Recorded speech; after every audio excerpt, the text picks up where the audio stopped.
doenças cardiovasculares, tá? Do aparelho circulatório. Vamos falar delas agora, tá ok? Os fatores de risco para desenvolver essas doenças: hipertensão, colesterol alto, tabagismo, diabetes, obesidade, alcoolismo, sedentarismo, entre outros, mas esses são os principais, tá ok? Então, quais são as principais doenças que vão atingir aí? O infarto agudo do miocárdio, o acidente vascular encefálico, né, com maior probabilidade de ser o isquêmico, aneurisma cerebral ou aneurisma de aorta, arteriosclerose, insuficiência cardíaca congestiva e tromboembolia pulmonar. Então, todas essas são doenças do aparelho circulatório, tá? Os sinais e sintomas, gente, no caso, né, de doenças que afetam os vasos, elas são consideradas doenças silenciosas muitas vezes, porque os sintomas acabam sendo um pouco tolerados, né? Ou no caso do AVC, são as primeiras manifestações de alguma coisa que já existe. Então a gente precisa ficar bem atento com relação a isso. Então, aqui eu coloquei para vocês resumidamente os sintomas do infarto e do AVE. Então, só para vocês fazerem um comparativo. Mas como a gente vai ver eles em separado, eu não vou ler eles agora nesse momento, tá? Mas eles estão aqui para vocês fazerem essa comparação, tá ok? Então, o infarto agudo do miocárdio, o que acontece na imagem, né? O termo infartar nada mais é que morrer, mas não significa que você vai morrer ou que o seu coração vai morrer. Significa que aquele pedaço do tecido vai ter um problema, vai sofrer uma lesão. Qual que é essa lesão? Ela vai vir em decorrência da perda de oxigênio. Sem oxigênio, o tecido não sobrevive. Então, por exemplo, você pode ter um tecido infartado numa ferida, por exemplo. Por quê? Porque se não houve oxigênio no local dessa ferida, o que vai acontecer? Vai acontecer o aparecimento, né? Vai acontecer o aparecimento de uma necrose e aí a gente entende que é um tecido infartado. A mesma coisa acontece com o coração. Mas como nós temos as coronárias, que são, no caso, que são elas que entopem, né, no caso do infarto agudo do miocárdio, as coronárias elas se dividem em todo o miocárdio, que é o músculo do coração. Então, esse pedaço do coração aqui, que foi obstruído nesse trecho da artéria, ele vai ficar deficitário, mas o restante vai funcionar. Então, é como se ele funcionasse com um pouco menos de potência, mas a pessoa não vai morrer por causa disso, entendeu? Ela vai ter complicações, ela vai ter problemas, ela vai ter que mudar muitos hábitos para que isso não ocorra, porque aqui foi um pedacinho. Só que se ela não se cuidar, esse infarto vai acontecer em maior escala, tá ok? Então observem aqui que eu tenho um ponto de obstrução e uma área isquêmica.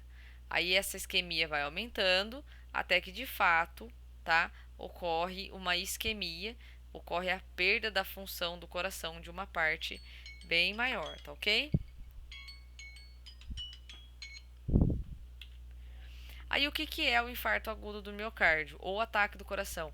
É a morte das células de uma região do músculo do coração por conta da formação de um coágulo, tá? Que interrompe o fluxo sanguíneo de uma forma súbita e intensa. Tá? A principal causa do infarto é a arteriosclerose, uma doença, né, em que placas de gordura vão se acumular no interior das artérias coronárias e aí vai acabar obstruindo e o sangue não vai passar. Se o sangue não passa, o oxigênio não chega, tá? Na maioria dos casos, o infarto ocorre quando há o rompimento, né, de uma dessas placas, levando à formação de um coágulo e à interrupção do fluxo sanguíneo, tá ok? Aí aqui algumas informações importantes. O principal sintoma é a dor ou desconforto na região peitoral.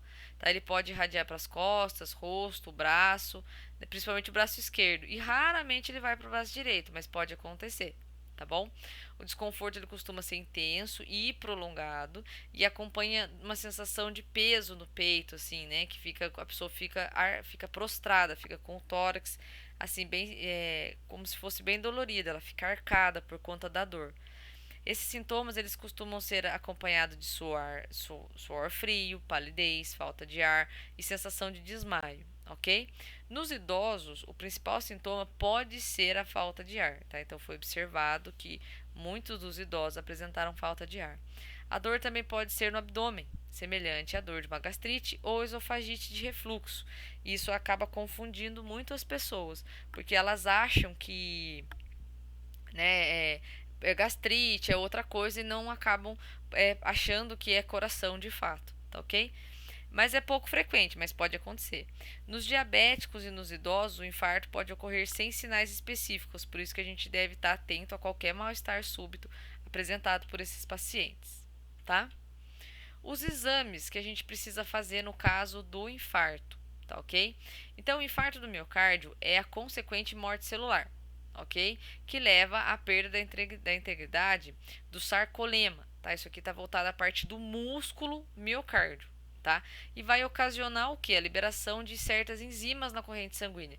Então, o sarcolema que está ali envolvido nas fibras musculares, quando ele é lesionado, ele vai liberar uma enzima. A passagem dessa enzima para o plasma vai favorecer esses dados. Então, toda vez que tem essa enzima no sangue, aconteceu alguma coisa errada, tá? A creatinoquinase, que é a CK, né, com sua isoenzima, que é a CKMB, vocês já devem ter ouvido falar dela, é considerado o indicador mais sensível e confiável de todas as enzimas cardíacas. A CKMB é a enzima encontrada unicamente nas células cardíacas, tá? E só estará aumentada quando houve destruição das células, tá? Então o médico ele tem condições de avaliar a presença, né, através do exame de sangue, fazer a interpretação dos dados, né, de avaliar a presença dessa enzima. Sendo assim, a CKMB é o indicador mais específico para o diagnóstico do infarto agudo do miocárdio, ok? E a gente já vem para falar da insuficiência cardíaca congestiva.